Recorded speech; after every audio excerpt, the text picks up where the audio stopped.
पूछता है भारत।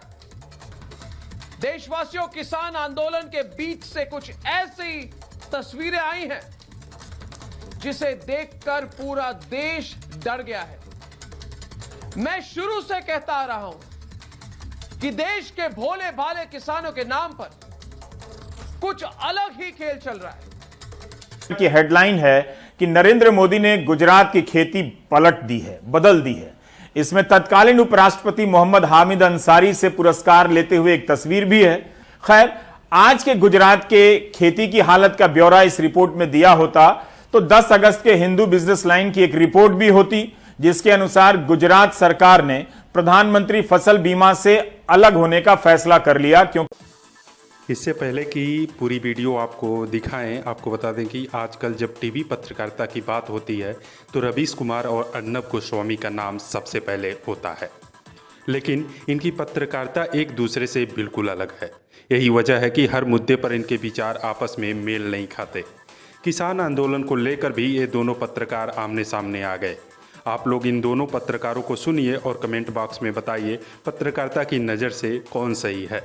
से भी आए हैं कि दिल्ली के आसपास खेती के निशान छोड़ जाएंगे। बहादुरगढ़ हाईवे के बाईपास के डिवाइडर की किसानों ने सफाई और जुताई शुरू कर दी है। उजाड़ से इन जगहों को खेत में बदलने लगे हैं। किसानों का कहना है कि वे यहां धनिया, बैगन के साथ दूसरी सब्जियां भी उगा जाएंगे। अगर मोदी सरकार ने कानून वापस ले लिए तो इन सब्जियों को उनकी सरकार के लोग खा लेंगे, और अगर आंदोलन लंबा चला तो इन सब्जियों को आंदोलनकारी खाएंगे, यहीं डटे रहेंगे, बोएंगे और यहीं का खाएंगे। इस बीच सरकार ने, कृषि मंत्रालय ने 106 पन्नों की एक ई बुक जारी की है, जिसमें कृषि सुधार से संबंधित तमाम दावे किए गए हैं। इसमें बड़े दिनों के बाद गुजरात मॉडल की चर्चा सुनाई पड़ती है। तत्कालीन मुख्यमंत्री के तौर पर नरेंद्र मोदी के खेती से जुड़े सुधारों का जिक्र है। उस समय के economic times, business standard, Forbes पत्रिका की हेडलाइन है कि नरेंद्र मोदी ने गुजरात की खेती पलट दी है, बदल दी है। इसमें तत्कालीन उपराष्ट्रपति मोहम्मद हामिद अंसारी से पुरस्कार लेते हुए एक तस्वीर भी है। खैर, आज के गुजरात के खेती की हालत का ब्यौरा इस रिपोर्ट में दिया होता तो 10 अगस्त के हिंदू बिजनेस लाइन की एक रिपोर्ट भी होती, जिसके अनुसार गुजरात सरकार ने प्रधानमंत्री फसल बीमा से अलग होने का फैसला कर लिया, क्योंकि प्रीमियम का बोझ सरकार नहीं उठा पा रही थी। इस किताब में लिखा है कि प्रधानमंत्री मत्स्य संपदा योजना लॉन्च की गई है, जिसमें 20,000 करोड़ रुपए का निवेश हुआ है। यह लोन की शक्ल में ही होगा, क्योंकि आंदोलन के बीच से कुछ ऐसी तस्वीरें आई हैं जिसे देखकर पूरा देश डर गया है। मैं शुरू से कहता आ रहा हूं कि देश के भोले भाले किसानों के नाम पर कुछ अलग ही खेल चल रहा है। आज मेरे पास इसके पक्के सबूत भी हैं। किसान आंदोलन के नाम पर देश विरोधी नारे लगाए जा रहे हैं दोस्तों। किसान आंदोलन के नाम पर प्रधानमंत्री के लिए जहर उगला जा रहा है। व्यक्तिगत तौर पर मौत की दुआ मांगी जा रही है। क्या यह आंदोलन हो सकता है? मैं पूछता हूं आपसे दोस्तों, ये कहते हैं किसान है, ये किसान है, ये किसान है। क्या ये लोग किसान हो सकते हैं? जो किसान पूरे देश का पेट भरते हैं, वो किसी की मौत की दुआ कैसे मांग सकते हैं? ये किसान हैं। मैं दावे के साथ कहता हूं दोस्तों कि ये किसान तो हरगिज नहीं हो सकते।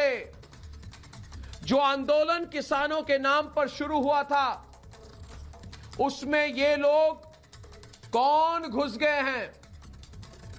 ये श्राप देने वाले लोग कौन हैं? दोस्तों, ये अराजक लोग हैं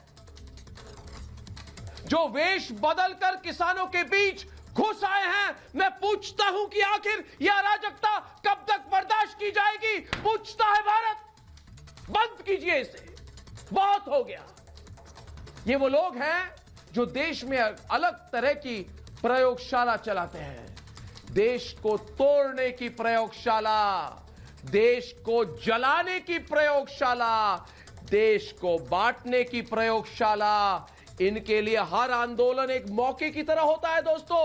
शाहीन बाग में भी ऐसा ही किया था इन्होंने। तब प्रधानमंत्री नरेंद्र मोदी ने कहा था कि शाहीन बाग संयोग नहीं प्रयोग है। याद है दोस्तों, मोदी जी ने क्या कहा था कि शाहीन बाग संयोग नहीं प्रयोग है। आज वो बात बिल्कुल सच साबित होती दिख रही है।